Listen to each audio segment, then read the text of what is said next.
My life in general, I've always loved spending most of my time alone since I was a kid.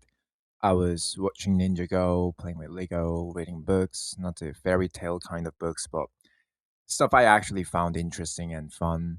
Fun mattered to me, like even now, I still love reading novels, cheap ones, honestly. I know they are the not the kind of literature types that's gonna sharpen the way I write or speak, but I've always loved the kind of thing since I was a kid.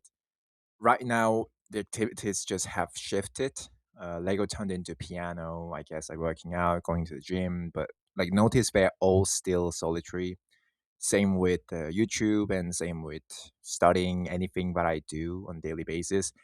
Just they all involve just this one person, which is me. And that doesn't mean I don't like talking or that I'm introverted, because I always thought that I actually said in one of my videos that I think that I'm an extrovert. I had a lot of colleagues, let's say, acquaintances or friends, so called friends, when I was younger, kindergarten, elementary school, junior high, so on and so forth.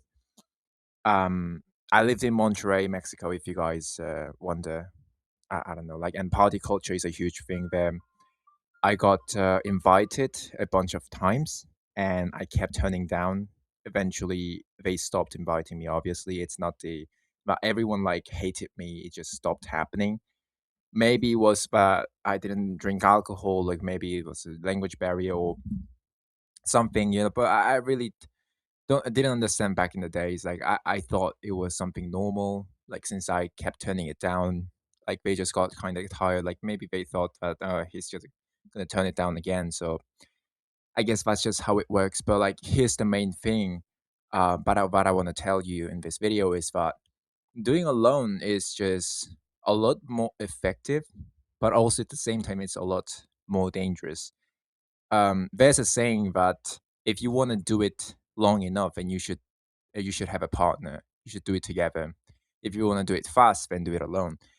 I don't think it is kind of case. Obviously, I'm not gonna like over interpret just a quote from somebody else, but I feel like you can go very further or like a very long enough alone, even alone. But the thing is, when you do it together, it'll be a lot more fun. I can guarantee that from my 21 years of experience.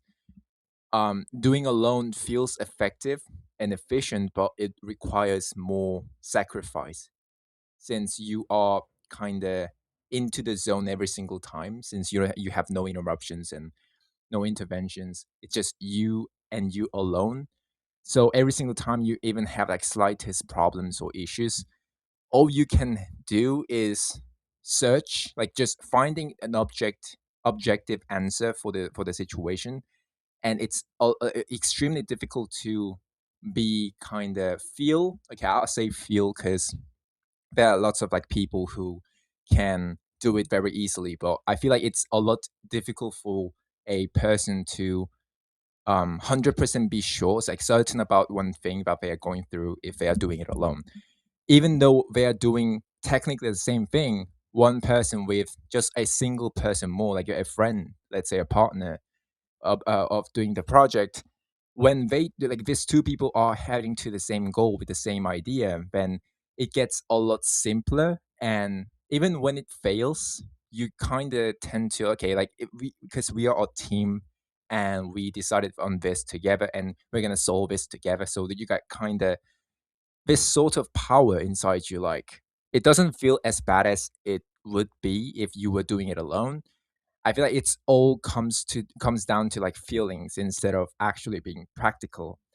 And maybe like feelings do, if you're a very emotional, like feeling driven person, just like the vast majority of people. I feel like it's gonna help you a lot, like having just a single partner or someone to just talk about your day with, like talk about what you're going through with.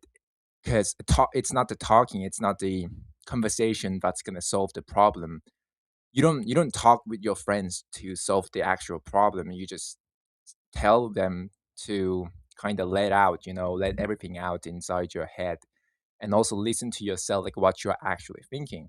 And when this person's actually the kind of friendship, a person that you're having the kind of friendship of virtue, then this person will genuinely and honestly answer and question your viewpoints and what you're going through, what you're currently going through, your problems, and you learn more about yourself and about this person as well. Like all the good cycles starts, and obviously, not every friendship's just like this. I'm not saying every single partnerships or any kind of yeah, like people will be as interested as in you as you are to them.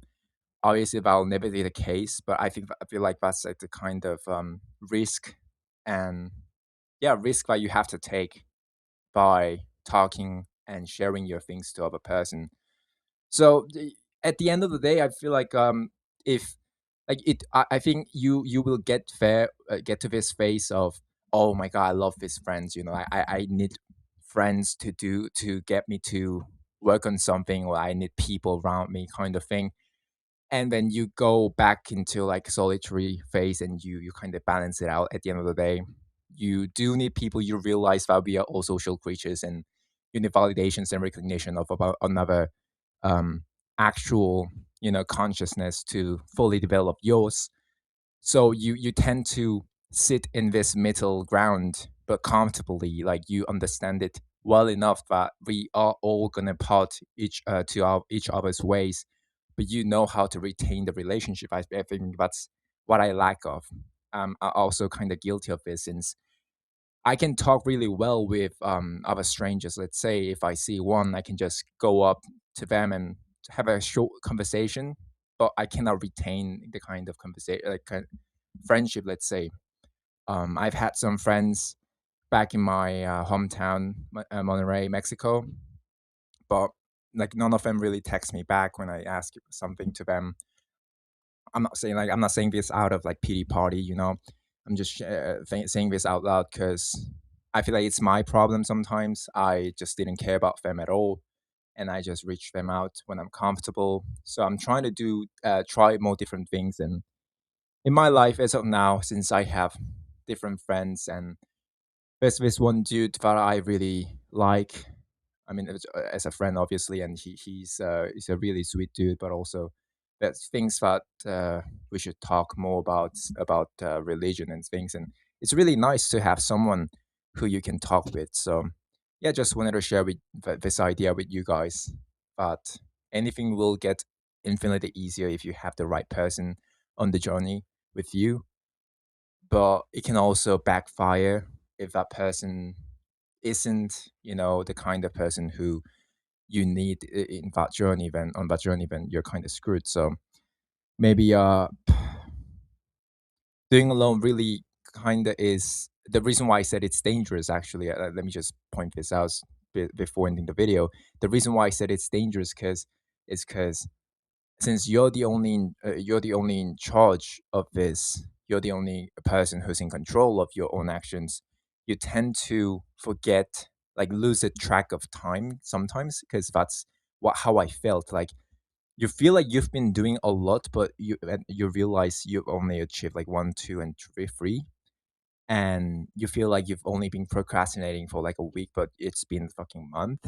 Like things like this happen because you don't get confronted by another person, and another just a single another human being talking with you, or just existing in the same around like 3 meters around you. I think that kind of activates our brain. I don't know why, but it kind of does to me. That's why I usually study at a cafe, since there are like a bunch of strangers around me, and I feel like my brain's kind of trying to keep me up even when I'm tired and exhausted and sleepy. So I think we all need another consciousness. It's a very standard and classic, easy idea, but just wanted to share with you guys.